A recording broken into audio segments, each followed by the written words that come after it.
Okay, so my name is Tanner, Tanner the Planter. This is my wife, Erica. Also known as Mrs. Tanner the Planter. And together we own our store, Famous in Oregon. Home of Tanner the Planter. It works out well that way. Here we are walking up to the store.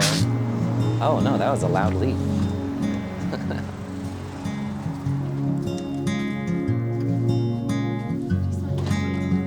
Yeah.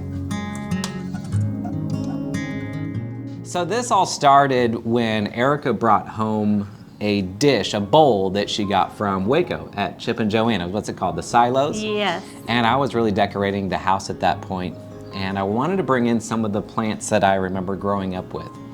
When I moved from Oregon to North Texas, I went from a very green, plant-heavy environment.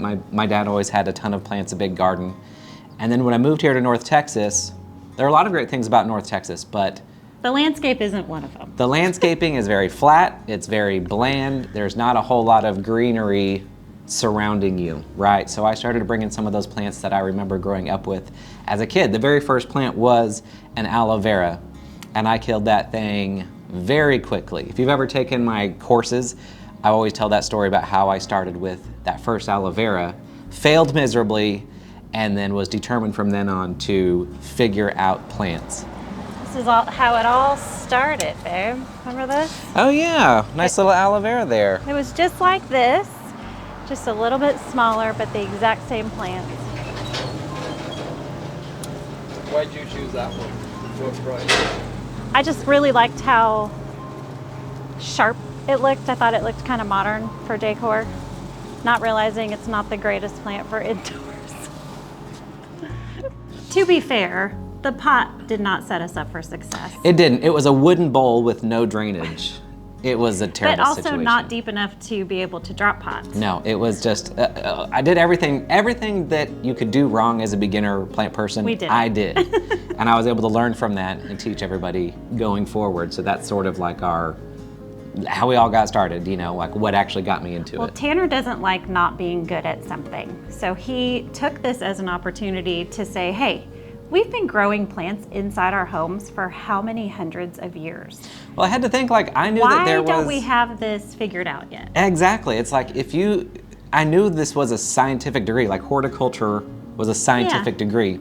So surely somebody has tried to grow an aloe vera and it's figured it out, and they know definitively, step 1, do this, step 2, do this, step 3, do this. But why isn't that information out there readily available? That's what I was trying to figure out, because when I went online to search, after I killed that first aloe vera, I go online like any good millennial would, and I'm trying to figure out how to take care of it, and every single article I would read, every single video I would watch, the care was different. Yeah. It was not congruent. I'm like, how is this possible if we're all growing the same plant? Tell me what I need to do. What was so different? So I was like, okay, you know what I'm gonna do? I'm going to not read any of these blogs. I'm not gonna listen to any of these influencers. I'm gonna go straight to the science. So when I started researching scientific papers on how plants work, lighting, watering, et cetera, I was able to sort of formulate my own methods for growing these plants. And these are the methods that we use in store currently. Right. All of our staff is trained on the Tanner the Planter methods.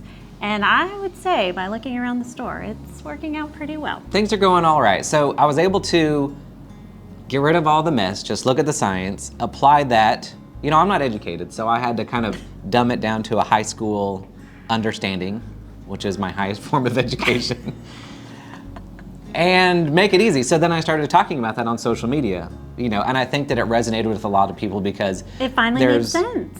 there's a ton of information online about just anecdotal information. It's like, oh, my granny said to put grape jelly on your leaves and the next day it'll be flowering, that kind of stuff. Maybe that's extreme, but you get what I mean. And then on the other end, there's the super scientific to where you can't even understand it. So, To you know, where it all makes the you feel jargon. unqualified to even grow a plant. Right, in your like the house. only people that are gonna know what you're talking about are other Other horticulturists that know, yeah, the other scientists. So I feel like the way that I've been able to teach plants or describe it in that happy medium is what has resonated with so many people. And that's what we hear over and over again. You make plant care so simple and so easy and trackable. It's metrics, it's Right, that's numbers, science. it's science. So I was posting my updates on Instagram, like this is what I'm trying out, this is what I'm hypothesizing basically, this is what I think is gonna happen, and I'm gonna apply this for 90 days or whatever it is. I'm gonna see if it works. And so many people were grateful for that information. They were like, hey, thank you so following much for, along, yeah. yes. On Instagram especially, they were like, thank you for all this information. This is really curious. I've never heard of it this, described this way. What's your Venmo? Can I send you like $10? Can I have one of your plant cuttings? Will you send me? And so one day I went to you. Yeah. And we already had two businesses at that already. point. So we were both fine. running. Yes. Together we were running two businesses at the time. We did not need anything extra, but I said, hey, I think we need to start selling plants. Tanner has a very curious mind, and that curiosity is going to be tickled. I have to. I am, I'm just endlessly fascinated by so many different subjects that I can't help it but really go into it because I'm just so naturally And if very he goes curious. into it, he's going to learn it 100%. Yeah. So here we are. I got that from my dad, I think. So, John, that's your fault. So I convinced you. We were able to start selling plants. We had like a few $100 extra. We got some inventory. We figured out how to get our licenses, all the certificates that you have to be able to sell plants. And we just went for it. We signed up for a farmer's market. I hand painted a sign like the night before because we had our first farmer's market Our very first, the next day. but our very first show was in somebody's home. That's right. Remember I forgot about that. Yes. Yeah, and Tanner showed up with his Tanner the Planter outfit on, which had at my the hat. time was, the hat that is our logo now, and then rubber boots. Yeah. And that was the one and only time I was able to get you to wear an apron. Yeah. That was it. No, opening day too here at the store. It had cactus on it. I think that helped. Yeah, that's right. So yeah, we did that one, and then we started doing our farmers market. So the night before our very first farmers market, I was like, shoot, we don't have a sign. Nobody knows who we I'm are. at Kroger. I'm at the grocery store. I get a text from Tanner going, we don't have signage. I'm going to make something real quick. I'm like, oh, great. So I got some fence pickets that were all dried up and everything, and I got an extra piece of wood. I made a sign. I hand painted Tanner the Planter on it. We still have it in our store today. It hangs above the office door, which is kind of funny. It's nostalgic. It's nostalgic. So then we started in on the farmers markets, which did not go very well. Well, in our neck of the woods, North Texas, the weather is very questionable and it's going to do what it wants. But one thing that we're sure of is that it will always be windy. It'll always be windy. It was very hard to keep tropical plants happy and healthy. On the go. Yeah, the wind blows them around. The sun is really, really harsh. If it's raining, nobody's coming to the event, even if it's covered. The temperature swings. That very first one at that house, I remember taking the cold. plants home at night, and we had to bag them all We and were make so sure they were worried. super protected on the way Yes. home. Now we Yeah. have our finger on it a little bit better, Yeah. where we know kind of what we can get away with. But at the time, we thought any little touch of cold and the whole thing's going to croak, I remember those first farmers markets. Remember how everyone would treat us when we would, so we would set up at these farmers markets, and people would, they would be looking. So let's say they'd be looking at the booths and everything, and then as soon as they would come to our booth, they would turn away. Their eyes would be straight forward, do not talk to me about plants. They're probably thinking I've already killed plants. I've already done whatever. I don't know. I'm Not interested. I'm not a green thumb. Not interested. But here's the part Tanner's missing. He also, especially back then, kind of had a natural mad resting face. It's the low, straight eyebrows that would get people, I think.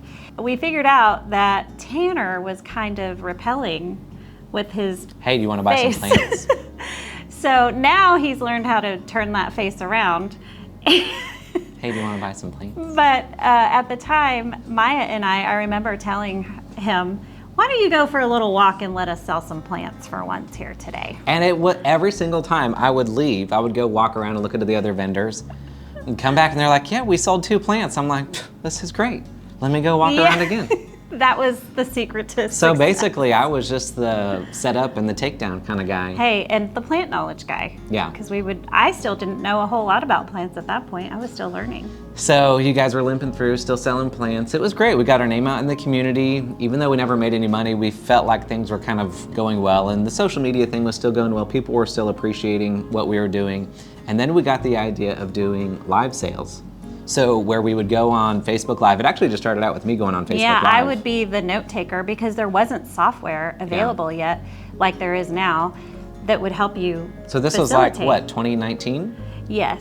And so 2019, yeah. we would make up like code names for plants. So if you wanted, this pinatum, for example, you would have to comment sold pink or ice cream. Donut, yeah. Or whatever, to try It to. was such a nightmare because And then I had to invoice everybody. Yes. And do they respond? And do they pay? And I'm Yeah. holding the plants until we get some payment.